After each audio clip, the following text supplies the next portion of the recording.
So it's going to be very rushed through, but I thought I'd just show you a lot of work and talk a little less than I talked. It's 10:09 already. We don't have much time. Well, my name is Rehman. I'm a photographer. And as we begin, since their eminences are not here, I would like to begin by thanking Prashant and Dinesh for organizing this incredible event, first of its kind in India. And I know what effort it has taken and what investment of time and energy. So I think they should be congratulated widely, which I'm sure all of you have done, but from my side I'd like to say that. And also to the India Habitat Center and Alka Pandey for providing this venue, because so many people have come from other cities in India to see this festival, and every one of them has said that there are no venues in their cities that can encompass a festival of this scale with the number of exhibitions, etc. So that's another thing I think we have to really thank the Habitat Center for making this happen, as a great public space. Now, as I said, this was part of a series of 3 lectures, and I'll give you a quick idea of what those 3 were. And they were all about the history of photography, which is a personal interest of mine. The first lecture, which was a 3-hour lecture, was on Sunil Jana. So it was one lecture only on one photographer, which was 3 hours long. And I showed about 500 images. And the reason, part of my interest in doing these lectures is that, till date, we do not have any proper history of photography in India, which to me has always been astonishing, because we have a photographic culture and history going back almost to the invention of photography. So even in global terms, we actually have an incredibly rich history and an incredibly rich practice. 19th century work has had more attention the last few years, partly because it's related to the market. That work was a bit rarer. It started showing up in auctions abroad. Many books were done, and also some of it had been collected, particularly in Britain, which was our colonial power, and a lot of those photographers had come from Britain. So that had a specific interest in its history. Jana's work, and the reason I did a 3-hour lecture, was that his work is completely unavailable now. It is not in the public realm. It can barely be seen. I'm going to show you a very quick set of his work. The second lecture was this lecture, which Jana was not included in, called The Forgotten Histories. And the third lecture was Indian photography from 1950 till now, which encompassed people who are known, including Raghuveer Singh, my generation, the later generation, and then artists who are beginning to use the photo medium. So that was the third lecture. But as I said, each of these was 3 hours long. So I'm going to begin with Sunil Jana. And all the work that I'm showing you today, there are people whose names are known, but much of the work I'm going to show you today, or many of the people I'm going to mention, are people whose work is not available for you, for your generation. Their books are not available. Either they had published books in the past which are no longer in print and very, very hard to find. A lot of their work was in newspapers or in magazines, which have also pretty much vanished. And unless you know these names or dig them up, you're not going to find them. And the curious thing is that many of these photographers, the reason I know their work is I had a personal connection with them, which has a number of layers. some of which was because many of them photographed my mother, my mother was a dancer. She was quite famous, classical dancer. She was also the first Miss India. But that's besides the point. But the point is that she was very beautiful, very well known, and many of these photographers photographed her, and so they developed a personal connection. So I had an access to some of their histories because of that, and Shunil is one of them. He's still alive, born in 1918, lives in Berkeley now. And all the work I'm going to show you is with him. It is in his archive. They're all vintage prints. He was a young man in the late 1930s in Calcutta. He was a left-wing activist as a student in the university, which I think, can we get the lights down here? Hi, Prashant. You just missed all your praises. And I think a little more, because let's... Yeah. This was, in the heat of the freedom struggle, many educated, intellectually oriented people from, many different sectors of the society were, of course, involved in the struggle against British rule. And in Bengal, there was a heavy involvement of the left. And he was a young student activist who got dragged into the Communist Party of India, which was banned by P.C. Joshi, who was the General Secretary. P.C. Joshi was a visionary. I'm just going to show you images that Jana had made at roughly this time. These are all late 1930s, when he's a student and quite young, shooting with a Rolleiflex and a Rolleicord, actually, originally. P.C. Joshi was a political visionary who brought many cultural figures into the Communist Party because he believed that cultural action was actually a major part of political action. So he set up the Indian People's Theatre Association in the 1940s, the Progressive Writers Association 1936, brought people like Shunil Jana and Chitto Prasad, illustrator, into the Communist Party to work on the newspaper. Now, the unusual thing about Jana, and I think even in world history this is quite unusual, he was a political activist and a member of the Communist Party. He lived in the commune in Bombay along with a whole bunch of other artists in one building, including people like Ravi Shankar.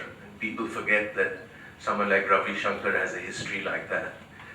For 4 years they all lived together between 1942 and 1946, doing ballets, films, etc. This is 1939, shot in Allahabad. It's a single print that Jana made late in his life of Nehru, which I think is one of the best portraits of Nehru that I've ever seen. Anyway, as I said, the thing with Jana is he was a political activist, but he was a very talented photographer, so his political work was his photography. He was not documenting Communist Party meetings or political actions as a photojournalist. He was actually a participant in these meetings, in these discussions, but he happened to use his camera to document them.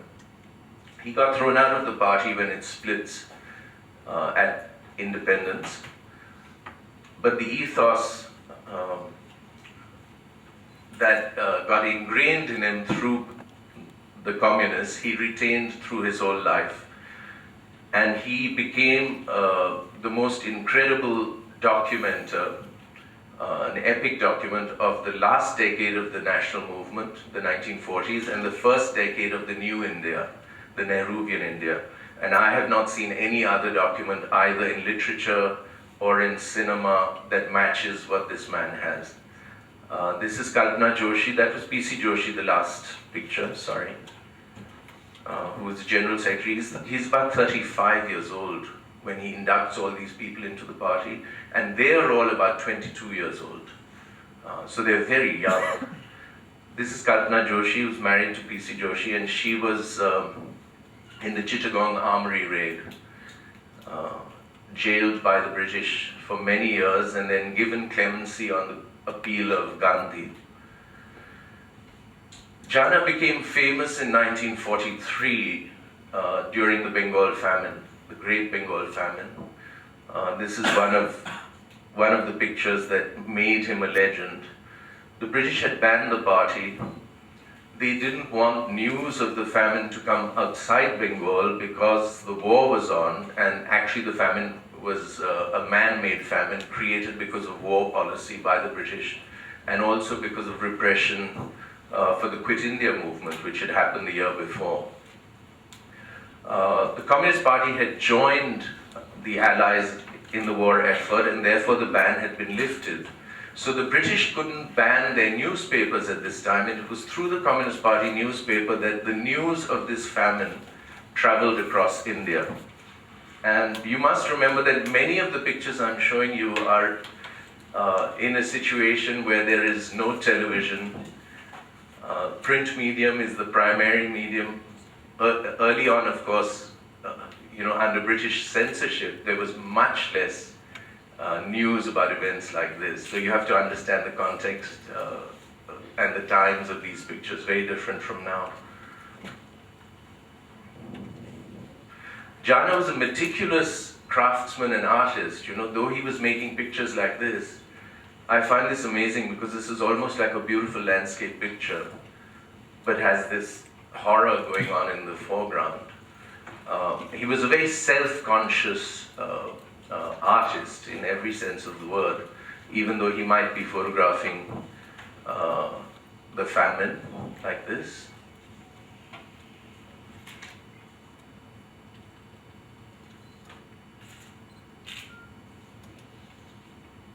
Oh, party headquarters. These are all the 20-year-olds living in the commune, in the Communist Party headquarters in Bombay. Many very famous, I won't tell you the names, but they're famous actors, actresses, dancers, painters in this picture. P.T. Ranadeve. Very formal portrait. He worked in different modes. He would do casual street pictures, formal studio lit pictures like this.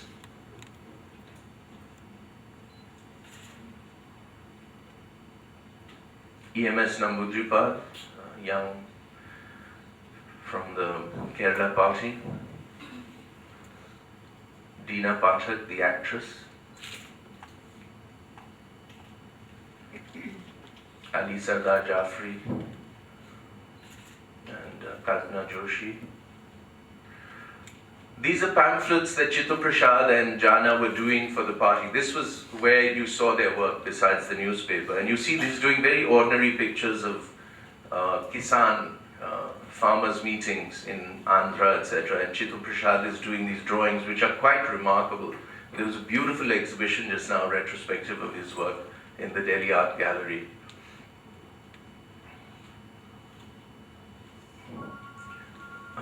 This is part of the cultural movement, and this is in 1945 in Bezwada, in a village in Andhra.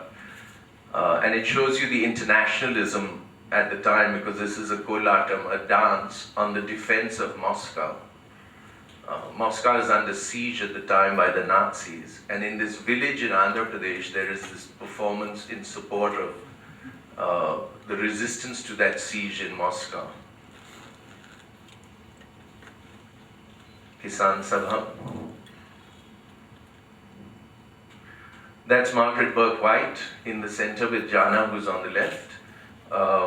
He was the most famous photographer in India at the time, and when she came here for Life magazine, she went to the Communist Party and asked P.C. Joshi if she could use Jana to guide her across India, and P.C. Joshi said yes. So the Communist Party used Life magazine funds for their travels with Jana across Andhra and South India during the Andhra famine, while she made her own photographs. These are all shot by him. And this is 1944, 1945. Middle of Andhra. It's amazing to see this young blonde woman in a skirt on the top of a hut with a view camera, no less. This is the amazing book that Burke-White did in 1949 after independence, called Halfway to Freedom. There was only one edition. It's her writing, which is also remarkable, and pictures printed in very beautiful photogravure. This is a book that desperately needs to be reprinted.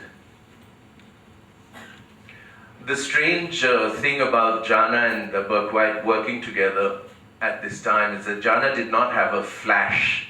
He didn't have a sync. It was a complicated system in those days on his camera. Burke-White had bulb flashes, and she worked very formally with a tripod, with a big view camera.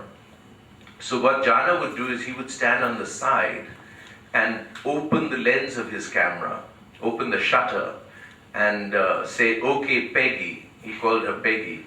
And she would fire her camera, and the light of the flash would expose his film at the same time.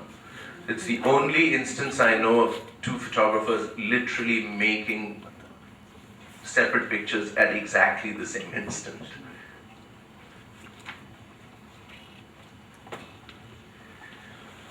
Now the thing with Jana is that, he's photographing in his political activities and the life around him, and what he ends up creating is a document of his times. And, at that time I don't think he realized it, but this is what happened with the work that he made. And this is something that I'm interested in many of the photographers I'm going to show you, is how this extended body of their work actually becomes a complex document of the times that they lived in, and the culture that they lived in, the politics they lived through.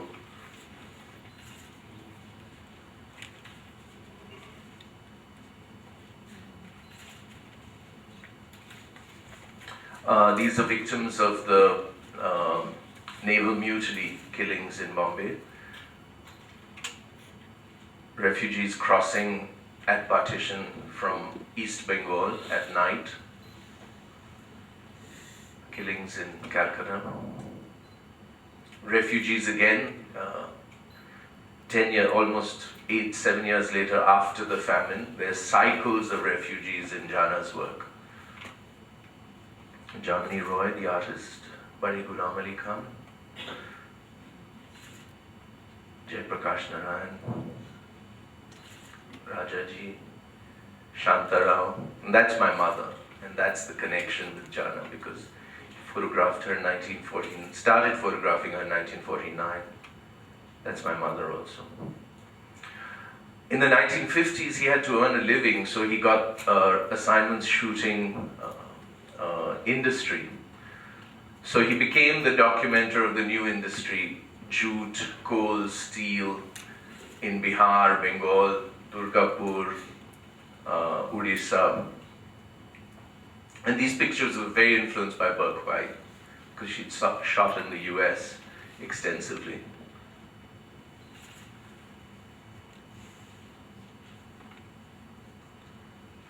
That's my grandmother, who was also a dancer, Shanta Rao. I still think Jana is the best dance photographer that India has had till date. Many of these are shot in the studio. That's my mother. He always maintained his camaraderie with the ordinary people of India, wherever he went and whenever he was on other assignments. So he made this extended document of the ordinary life, the peasant, the worker.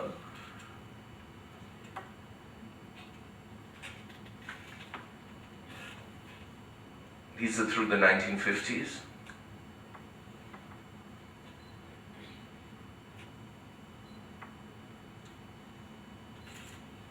And a huge document on the tribals all across India. At the time when they were just being discovered by the new nation. I mean, public awareness was just growing. It's strange because these are all the areas where the insurgencies are raging now. But this was a very different time.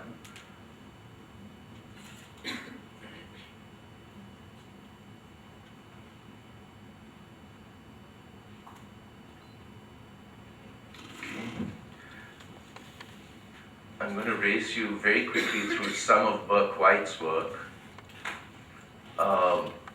Very well known at the time. Actually the most famous photographer in the world at that time because she was working for Life. She had a very formal way of working, as I told you, with large cameras, and almost always used bulk flashes. I'm going to show you a lot of her work which is on Getty, because much of her work is, in fact all of her work is available on Getty, even though much of it was not published. But her entire archive, and she's got an incredible document of India. And she was intellectually a very bright woman. She also wrote. So she also had a politics. She had photographed the Great Depression in the US South. So she had a connection with the peasantry in India. For her, it wasn't exotic or alien. She completely understood the situation that they were in because she had seen it a decade and a half before in the US. Ghanshyam Das Birla, I'm going to go through these very quickly. This is a set of very famous pictures of Gandhi. And he, of course, objected to being shot with flash. And there's a famous story when she used the flash after he died, minutes after he died in Birla House, with Cartier-Bresson sitting next to her using a Leica without a flash, she using a flash, and she was thrown out of Birla House. She came back, again used the flash, and all her film was exposed. The next week, the Life magazine that came out was a double credit to Cartier-Bresson and Margaret Burke White, and she was furious because he got all the good pictures inside the house.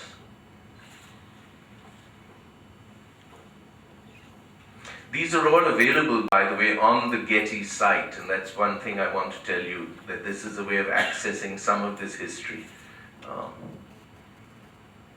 This is the Great March in Punjab partition. They're quite horrifying pictures. This is actually in Bengal. She's shooting with Jana in the Great Killing in Calcutta, 1946. Where the authorities couldn't even lift the human bodies from the streets, and they were lying there for weeks with the vultures eating them. This is right through central Calcutta. People desperate to get out of Calcutta in the railway station. Some Communist Party worker in the south.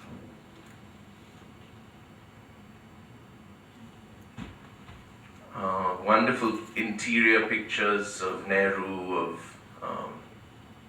other members of the Gandhi family. But again, you'll see how they're all very formally lit. They're not done with 35 mm. They're not, Cartier-Bresson is shooting at exactly the same time, but very different ways of looking. She's coming from a much more formal tradition. Oops, what happened? How did we go back? Oh, that's it, okay, good.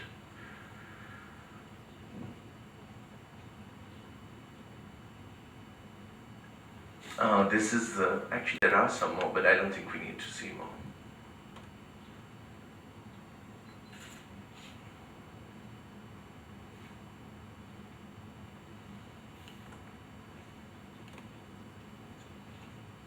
Also in India during the war was Cecil Beaton, who became known, of course, as a sort of very foppish photographer of the high society in London. He photographed the royal family, he photographed fashion, and ended up late in his life designing the costumes for the film My Fair Lady. But you would never imagine that he had done work like this in India. He was in the British Army during the war, and he's made an amazing document of his time in India during the war, and all of these pictures are in the Imperial War Museum in London. So they're part of the war archives. They're not in any art gallery or museum collection. This is a fairly badly printed book which was brought out a number of years ago by Oxford. students. Besides doing the army work, he did his own work. He would, go around and make documents of Indian society. Wounded Sikh soldier in Bombay. This could be out of what was the film? Oh God, Michael Ondaatje, The English Patient. Yes. It could be something out of that. Wounded soldiers. This is on the Burma front, Pablo.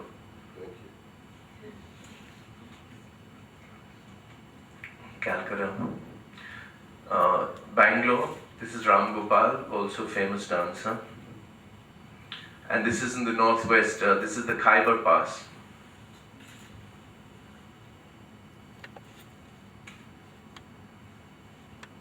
And this again is a huge body of work and very, very interesting.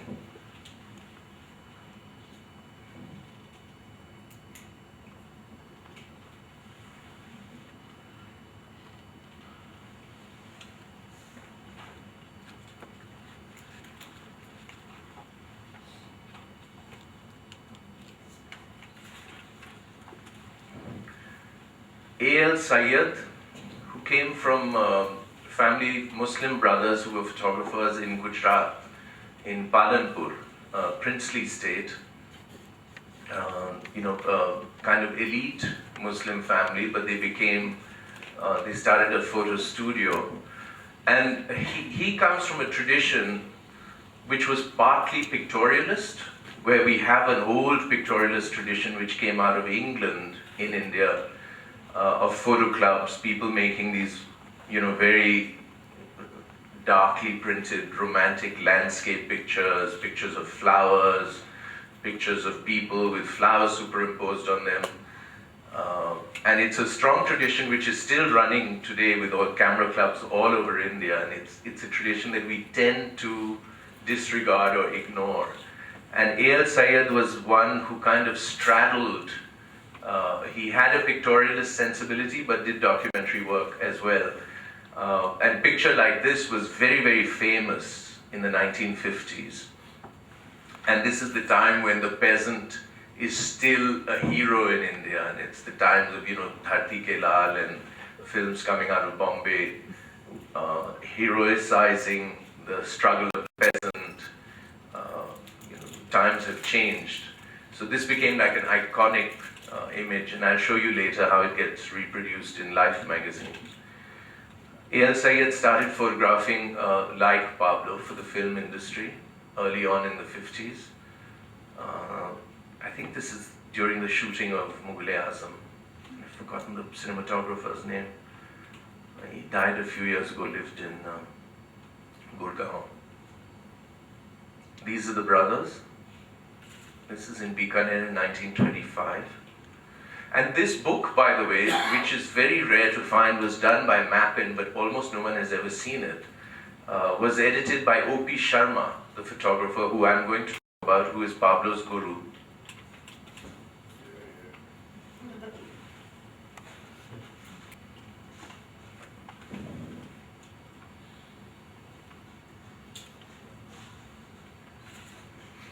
Saira Banu. You know that. Gopi Krishna. I think this is in the set of Mughal-e-Azam, but I'm not sure. Mumtaz, Mumu. Any of you remember Mumu? No. And that's him photographing Saira Banu. Very dramatic portraits, which was a hallmark of that school.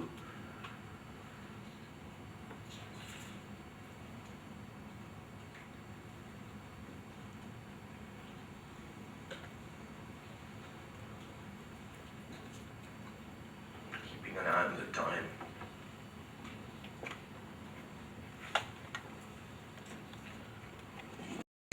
Photo montage.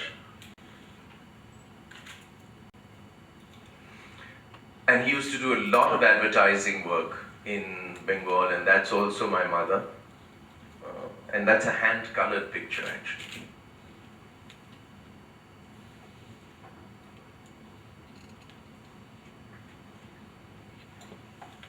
There was a show of Ahmad Ali which Nafisa did here a few years ago, actually in the big gallery at Habitat. But it again didn't really encompass the full range of his work, because it goes from his commercial work, his industrial work, to more documentary, to the tribals. So it's quite a vast body of work, which again is not available to us now.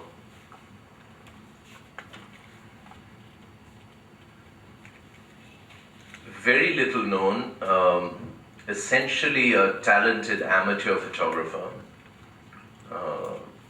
Oops, that's not where it goes. Sorry. Was Madanjit Singh, who is also still alive. He joined UNESCO as a cultural diplomat, but made a remarkable body of work. He was from Lahore and also part of the left cultural front in Punjab and in Kashmir in the late 1940s. And I'm going to show you some of the work. These are pictures of the riots, the aftermath of the riots in Amritsar. These are the partition riots.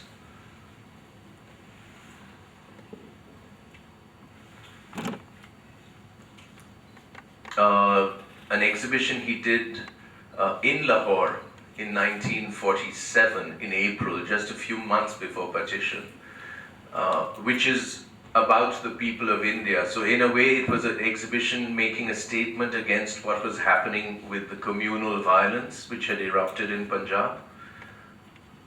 But it was an art statement or a photography statement, emphasizing the multicultural and humanism. These are pictures in Kashmir shot when the raiders had invaded right after partition from Pakistan, and they were on the edge of Srinagar.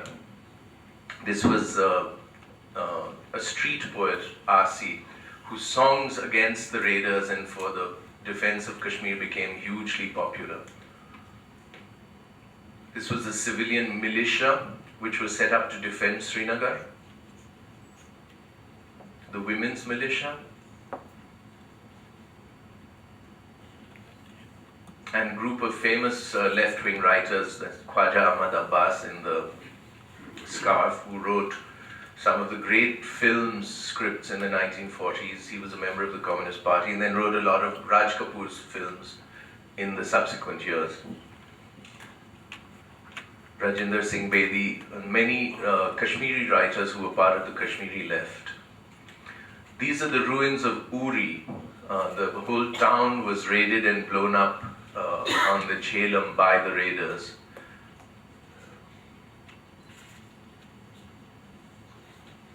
A later picture of Jawaharlal. And again, you see this aesthetic running through A.L. Syed, even through Jana, through Madanjit, of looking at the ordinary life. And it's not being looked at that time as something exotic or separated from the urban. There was a very different sensibility of how people were looking at our people then and at the peasantry.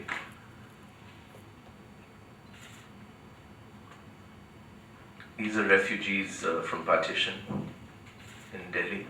This is in Kashmir. Delhi camp, partition. And early 1948, when India has been partitioned, he brings that same exhibition to the IFAX in Delhi, and Nehru comes to visit the show. And that's Madanjit Singh in the pagdi on the right.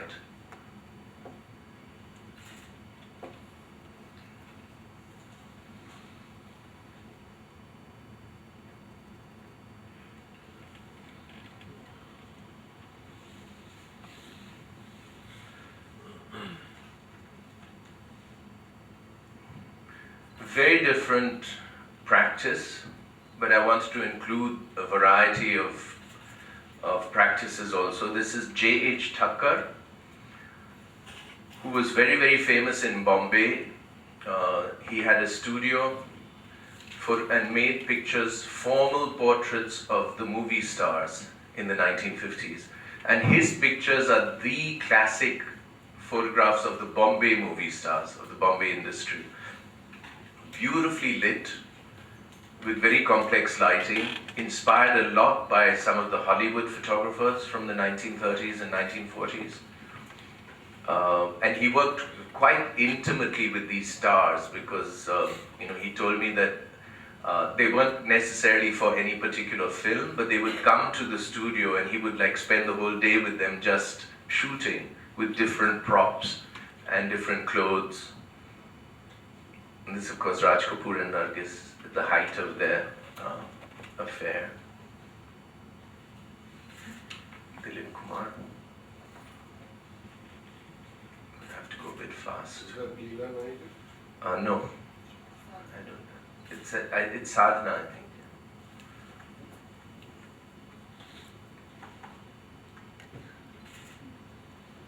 Look at the smoke and the effects which are created in that studio. The studio is still there, by the way. I'll just show you. Raj Kumar.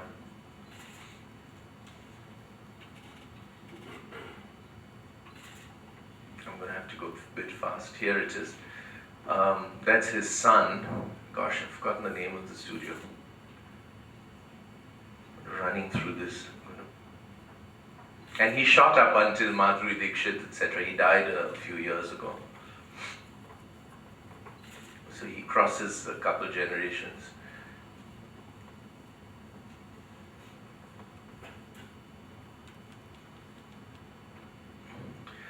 Two brothers from the south, T.S. Nagarajan and T.S. Satyan, both had moved to Delhi.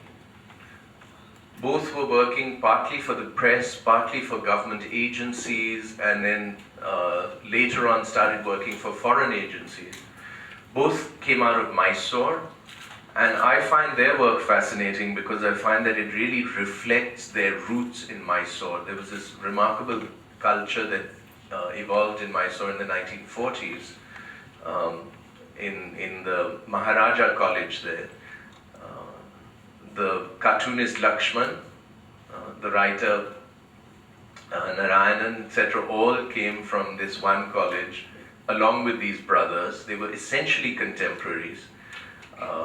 And their work really reflects that, the product of that moment of Mysore. It was very low-key, intellectual, interested in music, classical music, interested in literature, both Kannada, Malayalam, Tamil, and English. They are all known now by very few photographs, and each of them has, again, a very vast body of work. This is K.R. Narayanan, the writer, in Mysore. Very early portrait. He became very well known for series he did in the 1960s and 1970s of interiors of homes all over India, particularly in South India. These are shot with the 35mm, and many of these buildings, of course, have subsequently vanished. That's Sharda Prasad, who became a senior bureaucrat and was very close to both Nehru and Indira Gandhi. That's K.R. Narayan much later in life. And that's me with him. This is 2 years ago. For many of these people, if you want to see their work, you have to actually go to them or now to their families and pull out their work from archives. Hi, I think it's R.K. Narayan. I'm sorry, R.K. Narayan. What did I say? Yeah. R.K. Narayan. It's in this rush of trying to keep up with the time. 10:49, I think. Can we have another, 20 minutes? Go. I mean, there's a lot of those who want to leave will leave. Go ahead. Okay, this is the brother. This is T.S. Satyan, who again is known by a handful of pictures. The picture of those boys diving into the sea at Bombay, etc. But again, the body of work that this man has is much larger. And both of them, Satyan particularly traveled across India a lot in the 1950s and 60s. Both of these brothers are kind of the precursors to S. Paul, Kishore Parekh, Raghu. They were all in Delhi before that generation comes in. So it's that, they're really part of the 50s generation.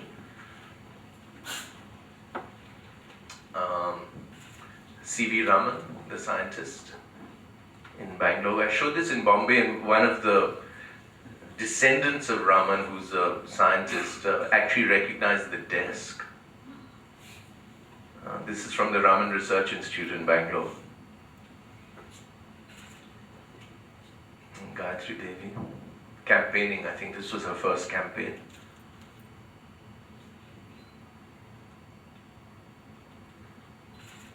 This was a self-published book, the only book that Satyan has done. And this book was very influenced by the family of man, which I'll talk about just now.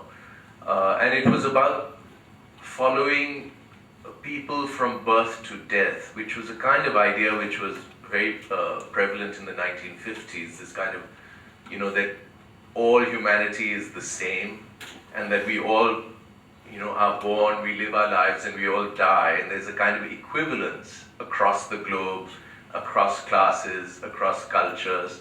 Of course, now that's looked at rather simplistically. Postman, this is, I think, in the 1940s, actually, very early picture, 1955.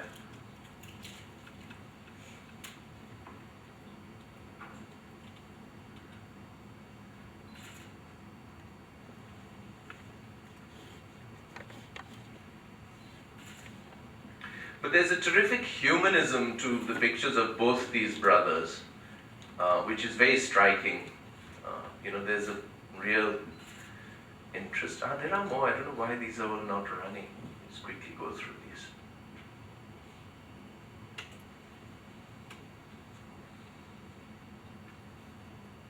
This is also Satyan.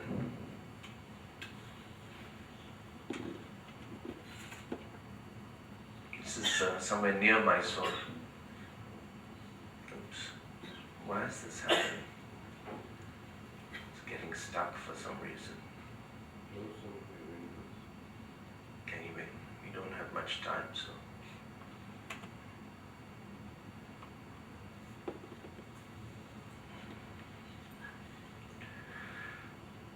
I talked to you about the family of man.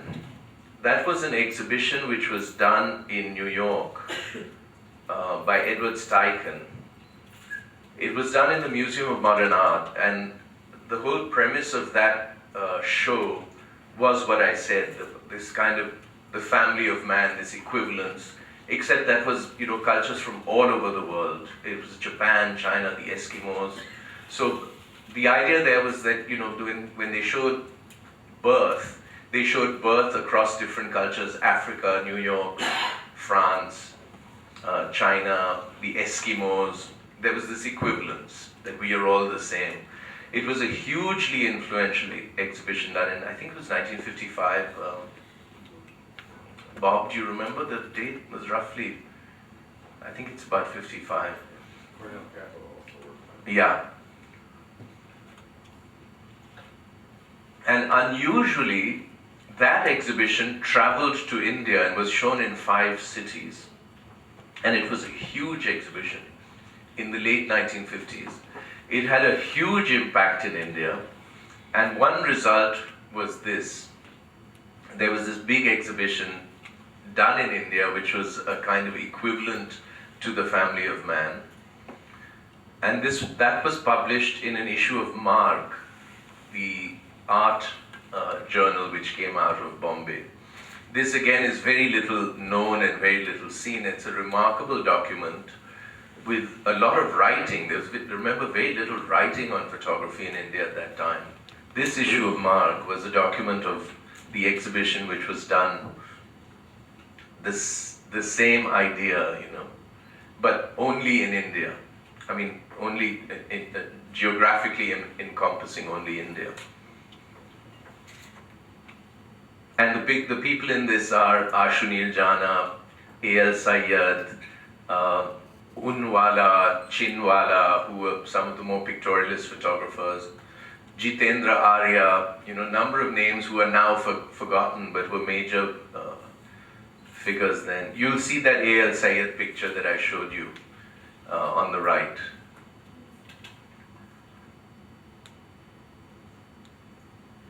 These are both Sunil Jana pictures.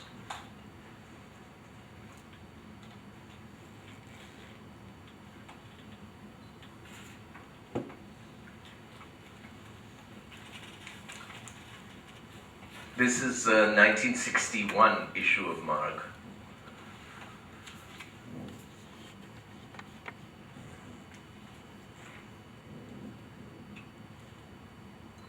A picture on the left is by Jitendra Arya of Nehru with his grandchildren.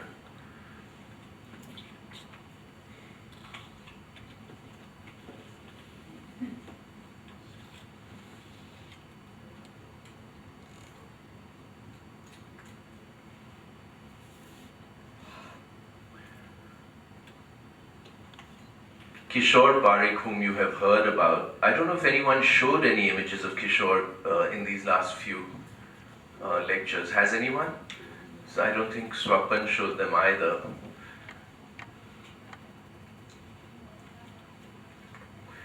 Now, I find it amazing that Kishore Parikh, who was hugely influential, as Raghu, as everyone has said, I mean, you cannot underestimate the influence that Kishore had in the early 60s. He studied cinematography and cinema in Los Angeles, in California, came back to India, got a job with the Hindustan Times, but he made a huge breakthrough by forcing the newspaper to open out to larger pictures and big spreads, features, which were not necessarily political stories, but were kind of stories of ordinary life, etc., which was at that time unusual for a newspaper.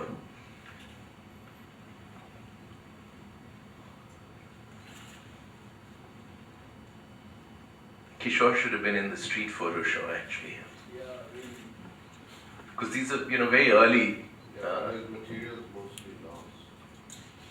So, Well, if I can even get this, even this would be good enough, because if at least for people to see. This was the one book that he did. He went in with the Indian Army during the Bangladesh War, and this is a remarkable book published in Hong Kong, which again very few people have seen or very few people know about.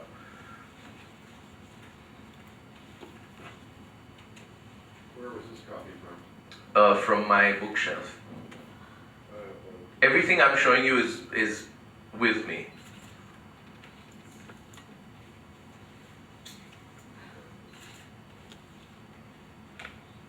These are the intellectuals who were massacred just as the Indian Army was about to enter Dhaka. They were taken out of Dhaka and shot in the rice fields on the outskirts. It's a horrific incident which Bangladesh is only now coming to terms with, just in the last 2 years actually.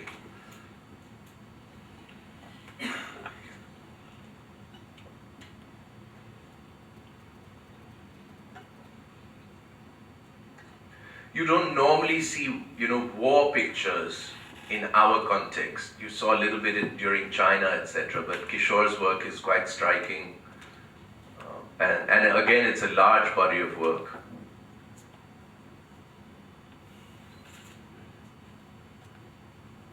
This is Dhaka Airport.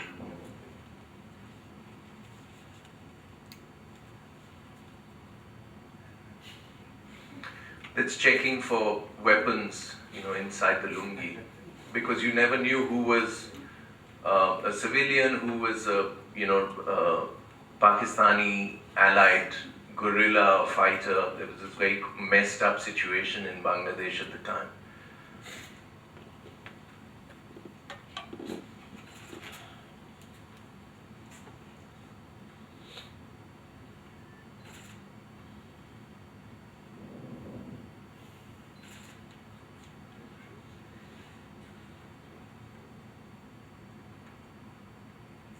Mukti Bahini, the very, very young students who resisted the Pakistan army.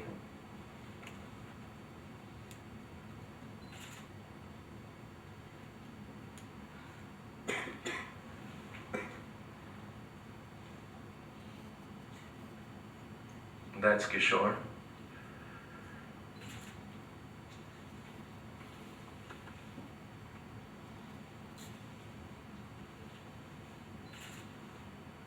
And he also photographed my mother, and that's how I got to know Kishore. Actually, there's a whole set of dance photographs by him which I recently found at home.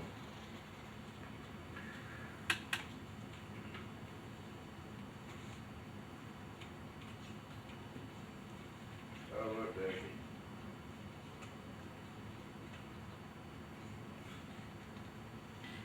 This is another, essentially a talented amateur, and like Pablo bringing out his father's archives in the last few years, slowly there are other archives which are beginning to emerge.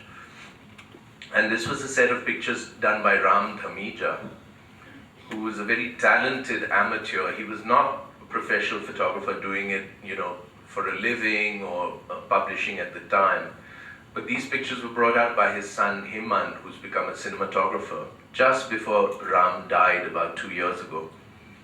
And it's a wonderful document of the 1950s and the 1960s. This is the building of Chandigarh. And over there in the distance in the hat is Le Corbusier, the architect. And this is a portrait of Corbu in his studio in Chandigarh. And so I think it's a wonderful picture. And the most wonderful, astonishing picture of Hussain painting on the roof of the Naz Hotel in Jama Masjid. And I showed this to Hussain on his 95th birthday when he was in exile in Doha. And I laughed and I said, I now know where the breasts when your nudes come from. They're from the mosque. So he looked at me, he said that all you need to say and I'll get into more trouble now. But it actually tells us something about the times, because this is in the late 1950s, the early 1960s. Someone like Hussain can be sitting on the roof of Naz making a painting like this with no issues. There was nothing, scandalous about it, nothing sensational about it. And it shows you how times have changed, that all those years later he was hounded out of this country on accusations of obscenity, etc. So it's kind of ironic and a bit sad looking at a picture like this now. And I think pictures have that power, that a picture that you make actually become part of history.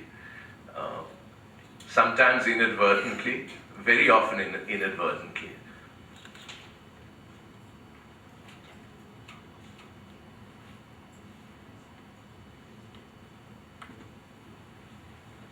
Where are we time-wise? 11, okay.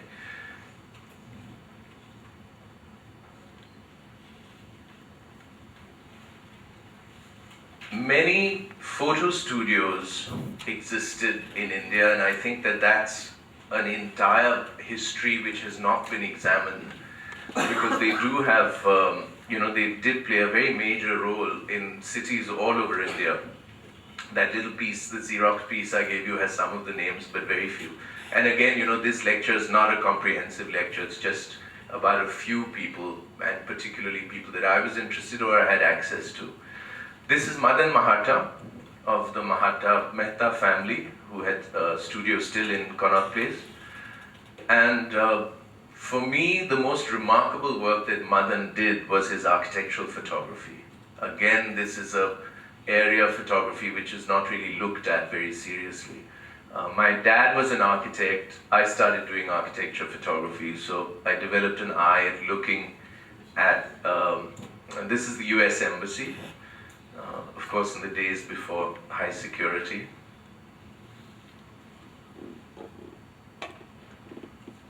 And I think Madan was the best architectural photographer that we had. I'm going to do a show of his work with Devika at Photo Inc.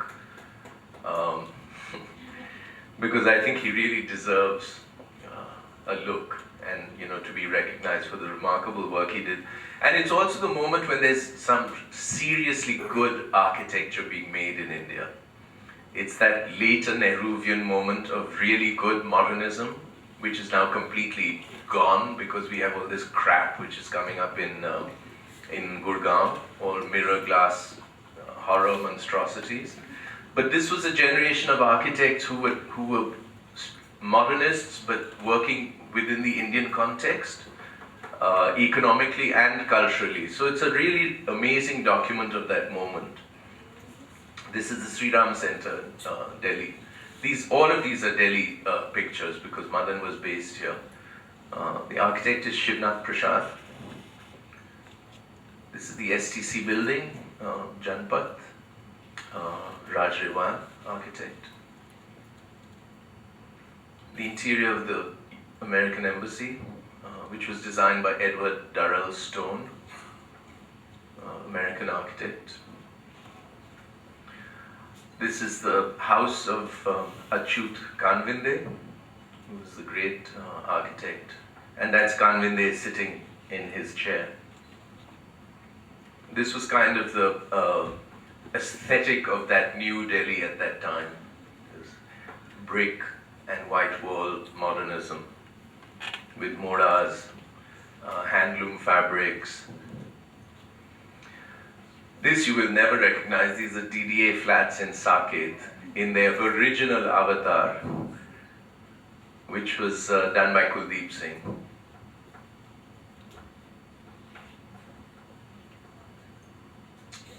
This is the NDMC building, Janpat, Kuldeep Singh. And that's the building of the rather awful LIC building by Charles Correa. But at this stage, I find this picture very interesting because it's during construction and you really see the bones of the building.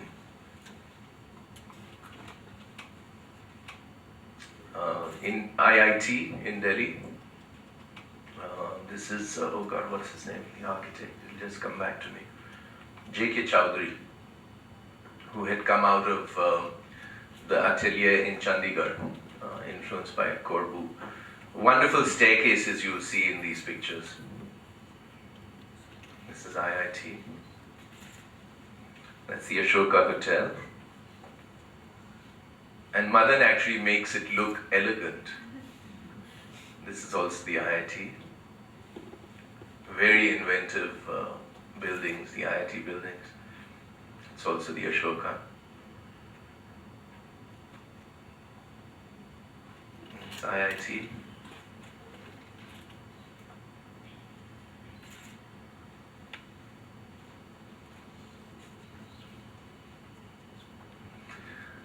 This is the structure of, before it's finished, of the Gandhi Bhavan in ITO by Achyut Kanvinde.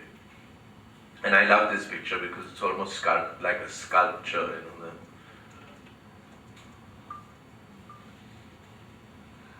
that's back.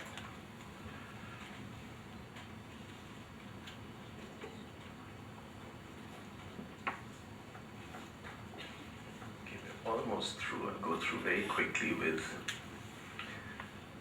Bill Gedney. William Gedney, who was an American photographer, came from the US South.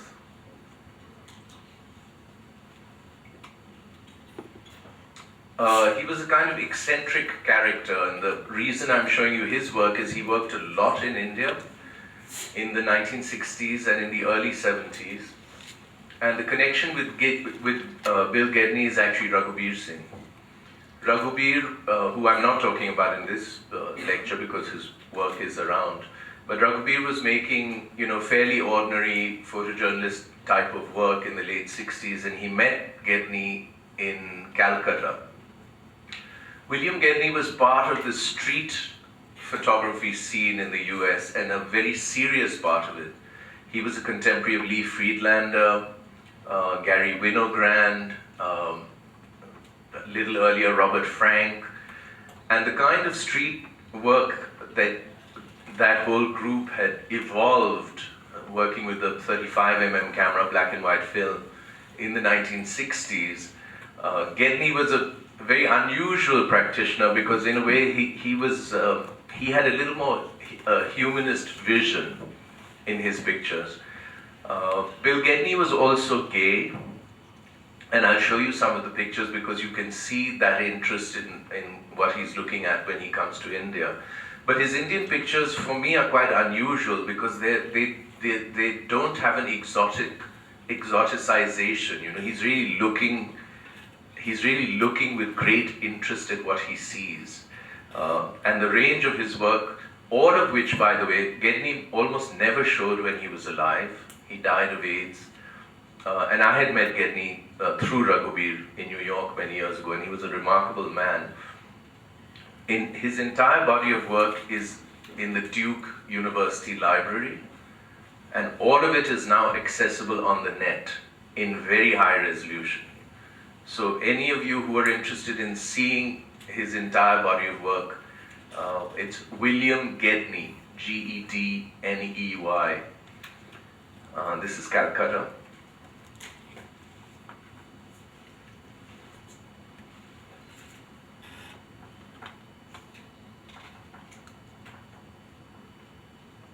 Very lyrical pictures, shot, I think this is a village outside Banaras.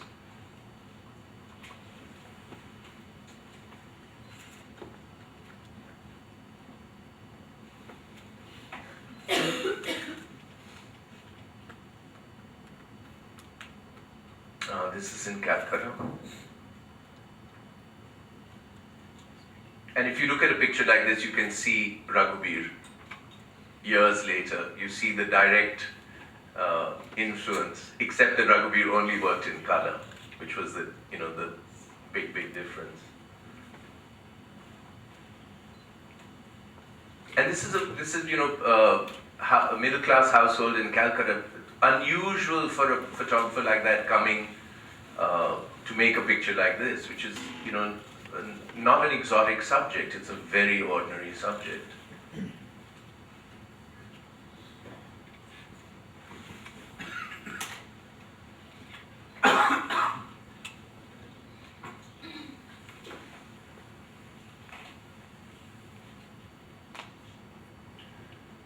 Amazing series of pictures he made in Banaras during Holi.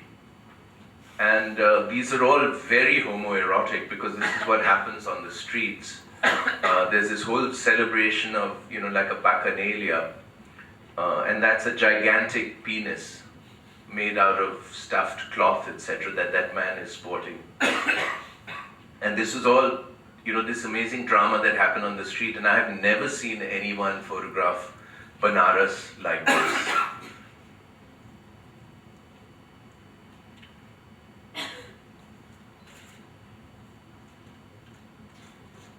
I think there's some more of those. I don't know why these, it's not running the whole cycle. Let me just see. Oh, maybe that's it. There are many more of those Banaras pictures which are quite startling if you go to the site. How do I get out of this? Escape. Okay. I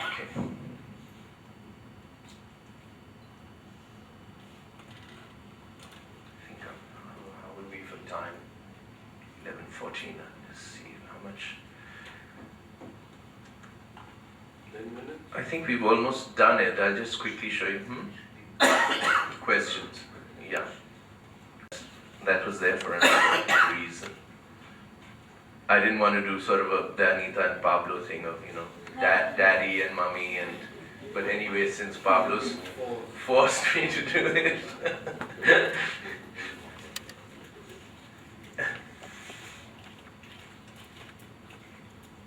It's a very grainy image, but anyway, this is just an aside. I mean, they just happen to be there. This very early portraits of Hussein, shot by my dad. This is 1956. I had a calendar that I just did. Actually, I was going to bring a whole bunch here and I forgot. 2012 calendar, which we've done in memory of Hussein, some of which were selling in the bookstore, at the photoing bookstore next to the gallery. This was an image I found just before Hussein died, which he also had never seen. And that's the last one. That's in the Gujarat on the left. And my father, by the way, was a very good photographer and photographed all his own buildings and photographed my mother almost every day. In the Gujarat on the left, that's my mother holding me. This is 1957. That's Satish Gujral next to her, the baldy.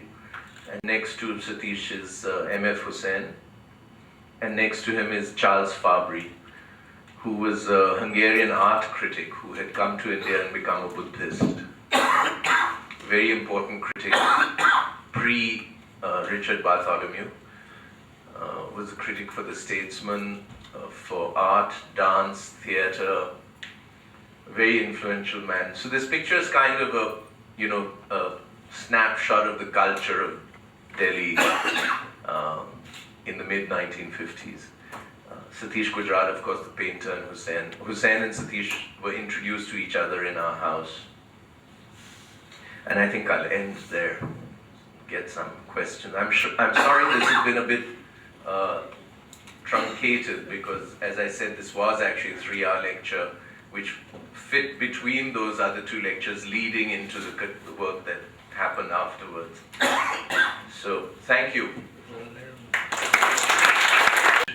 Of all the people, you're now going to do at Photo Inc., I hope quite soon, with Madan Martyr's work. How about, when does your father's work come out? Eventually. Well, my dad's work is very mixed because, a lot of it is about architecture. And I did show some of it just now, which was in a small exhibition in the International Center, which was on the city of Delhi. So I showed vintage prints of the building of New Delhi, because he built a lot of the institutional buildings. He was a government architect in Delhi from about 1954 onwards. Famous building being Rabindra Bhavan. He was an exact contemporary of Joseph Stein, who designed this building. This is one of the last of Joe Stein's buildings. Joe Stein also designed the Indian International Center. So my dad's work, a lot of it is the architecture, which actually historically now is very interesting. But there are also pictures like this, which is of our milieu. And this is one thing I want to say, because in the last few years, many people have asked me that there's this new trend in Indian photography of people making, more personal pictures. And this is something that actually I don't think is true, because all of these photographers always made personal pictures. I mean, any photographer does. You photograph your friends, you photograph your family, it's only natural. The only thing is that many of those pictures never got seen in the public because, they were not the pictures they were making money from. But those bodies of work all exist. And my dad's work has a lot of, artists, musicians, dancers, because that was the milieu in our house. Kind of like Richard's pictures, which were, again, they were pictures of people that he knew, that he hung out with. Those were his friends. He wasn't making pictures because somebody was there. None of them were famous at that time. They were all, upcoming young artists making paintings. So, this is something that exists in many archives, and I think slowly this will come out. You had a question? Yeah. You did not really touch upon the studio photography and transition that took place in India from the black and white into the color, because there's a possible analysis being done that there was an influence of Mughal paintings, the way these the photographs were initially colored. So I would like to know a bit of that from you. Gosh, that's a whole another can of worms. Well, very specifically, the one person who really started working seriously in color was Raghuveer. And I had years of discussion with him on that. I don't know if Bob was sitting there in any of those arguments in New York. But Raghuveer has a very interesting journey because he starts out doing black and white work. But very early he does work as a job for Stuart Cary Welch, who was a Mughal art historian. And he was doing a book on some work from the Jaipur Royal Collection, from the Jaipur Museum. So he gave Raghuveer a commission to photograph daggers, Mughal daggers, objects, jewelry, etc. And they became very good friends. So Raghuveer actually learned a lot about Mughal art history through Cary. And I happened to study with Cary years later in Harvard. I went through classes with him on the history of Mughal painting. The miniature tradition did have a direct impact on Raghuveer's work, both in its subject, in its construction, and color. And Raghuveer always said that, you cannot photograph in India without color. And he used to be derided by all these heavy-duty street photographers in New York, like Lee Friedlander, etc., who became very close to him. They would all sort of laugh at Raghuveer, saying, "Oh, it's too attractive, this color medium, you're not using your head enough, you're not making tough pictures, you're making pretty pictures." So there's a long, complicated debate which has happened. But Raghuveer was very, very conscious about, if he made a picture in this, the Mela in Bihar, where they sell the elephants, the Sonpur Mela, I remember when he went, he actually, climbed a tree, etc., because he was actually referencing an Akbar period miniature of elephants. So he was actually doing that, remembering that painting and thinking, aha, now let me see what I can do with the camera. So it's a complicated situation. But I think many photographers have influences like that. But Raghuveer was, he was a very funny character because he knew his photography. He was obsessive about his photography history. And Lee Friedland told me a hysterical story of them traveling together in Bihar. And there was this gigantic traffic jam for miles. And they were stuck like for 3 days on the side of the road with all these trucks. And he and Raghuveer would, walk around. Lee, of course, photographing with a black and white film. And he said that Raghuveer would sort of jump here and jump there and come whispering up to Lee and say, "Oh, look, Prasad. Oh, look, Ache." And Lee said, I didn't know what the hell he was talking about, because his head was filled with photography history, and he would look at something and say, aha, that looks like that Ache picture. And aha, that looks like Prasad. And aha, that looks like Robert Frank, So Raghuveer had that, and Lee said that he just drove him crazy because he had no idea what to. I mean, Lee is of course not illiterate himself, but I think this thing, kept obsessing in his head.